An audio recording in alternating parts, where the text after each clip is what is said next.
A lot of people think that Saturn transits really don't matter unless you're having your Saturn return. And with Saturn about to transit through Aries over the next 2.5 years, there's a lot of people kind of making the assumption that if you are not having your Saturn return, meaning if you were not born when Saturn was in Aries, that this transit is not going to affect you. But the truth is, Saturn in Aries is going to shake things up for all of us. Saturn is the planet of discipline, taking responsibility. It's known as a challenging planet because it's known as the Lord of Karma.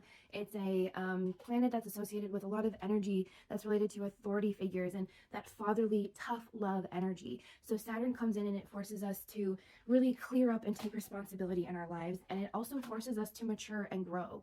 When Saturn transits through Aries over the next 2.5 years, we are going to be tasked with maturing in the area of our life that Aries rules. So if you are not familiar with which house Aries rules in your life, you want to get crystal clear on the house that Aries rules in your natal chart, because that's going to give you the best indication as to the area of your life where Saturn is going to come in between May 24th, 2025 and April 2028 and really force you to mature and grow and not only take responsibility for areas where maybe you haven't necessarily been putting in a lot of effort or energy, but it's also going to force us to grow and mature and evolve and let go of things that really can't come with us into the next chapter or cycle of our life.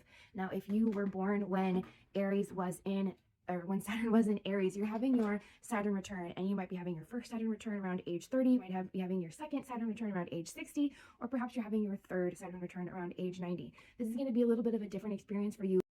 So check your birth chart, figure out which house Aries rules for you personally, and remember, this is not a punishment. This is a cosmic invitation to grow. And yes, if you are having your Saturn return, you are likely to feel this on a much more personal level in multiple areas of your life, because Saturn is going to be forcing you to really review and really think about the last 30 years and all of the decisions that you've made up until this point. But trust me, every single one of us is going to feel it. If you need some guidance, I invite you to explore my offerings at elevatedaura.com.